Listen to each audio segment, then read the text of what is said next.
This video, what we're going to do is we're going to demonstrate how to use angle precision, angle dimensions. So I've already set up my screen to be usable the same way I did in the last video. And what I have now is my previous drawing. I obviously don't need that. So what I'm going to do is I'm just going to move that out of the way, and I can continue to draw on the same document in order to make my new drawings. One of the things is that you're going to notice that this is much larger than my previous one. I'm going to start with my line tool. I'm going to draw my first line, and I'm going to type in 46. And you'll notice that it is too big to be seen. So I'm going to zoom out and reposition my drawing. I don't know if I've left enough room. So what I'm going to do is I'm going to select this entire drawing here, and I'm just going to move it. The way I'm going to move it is I'm going to click on my little modify move command here. I'm going to select a point, and I'm just going to move it over there. I think that will be out of the way now. So I had to zoom out in order to get the entire 46 inches of line there. And what I'm going to do now is I'm going to figure out this dimension here, 6. And what I'm going to do now is I'm going to make this line. So we start with 42, and instead of hitting return, we're going to hit the tab key. And what that does is that shows me what my angle is. So I have a problem here, because if I type in 144, what's going to happen? It's going to send me in the wrong direction. So that is not what I want. So what I want is the other angle.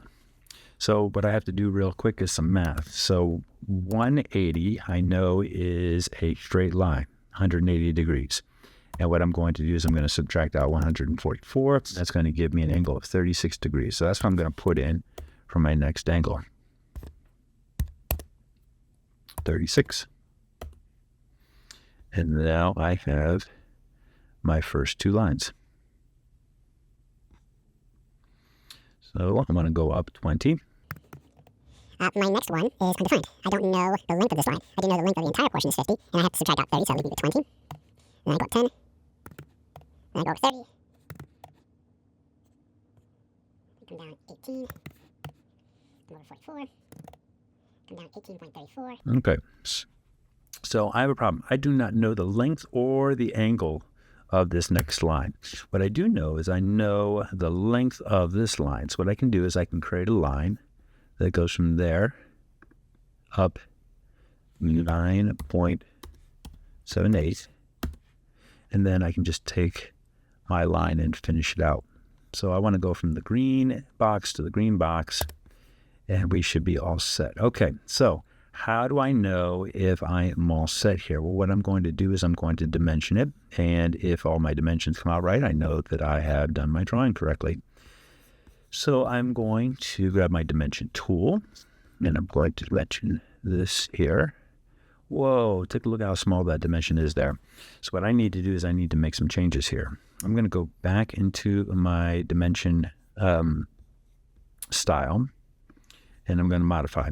Okay, this time what I'm going to do is I'm going to modify the text.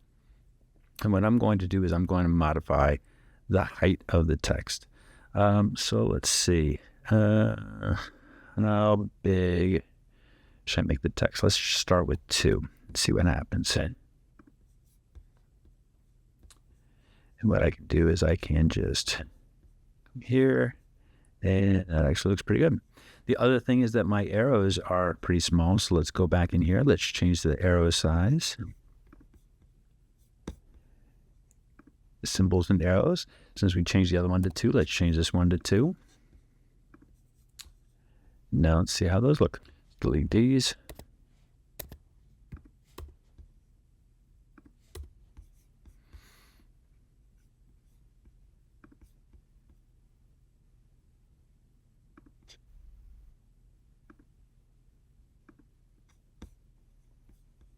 That looks pretty good there.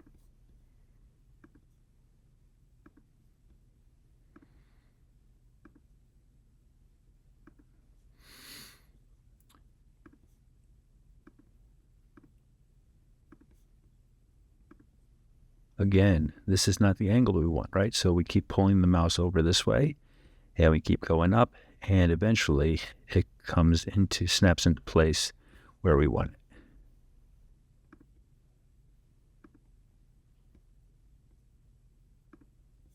Let's see, which other ones do we need there?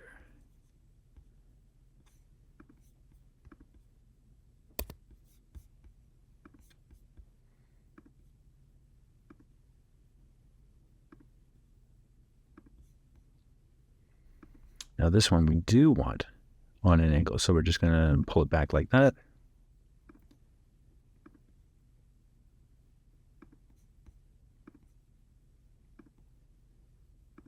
All right, so the one last thing we have to do is we have to do the angle here. So what we do is we just click on that line there, we click on that line there, and it gives us the angle that we want. And there we are. Again, we'll export this as PDF. That's a good size there. Obviously, yours won't be number 2, but just to make sure that it is correct, there it is. Last thing we want to do is we want to save our changes. So you'll notice that up here, there is a red circle with a blank dot in it. That is the Mac's way of telling you that you have unsaved changes. So there's 2 things that you can do. You can go up to File and you can go to Save. Or you can use the shortcut, which is Command and S. And you'll notice that all of these commands have shortcuts there. So I'm just going to use quick Command S. And you'll notice now that the black circle has gone from there.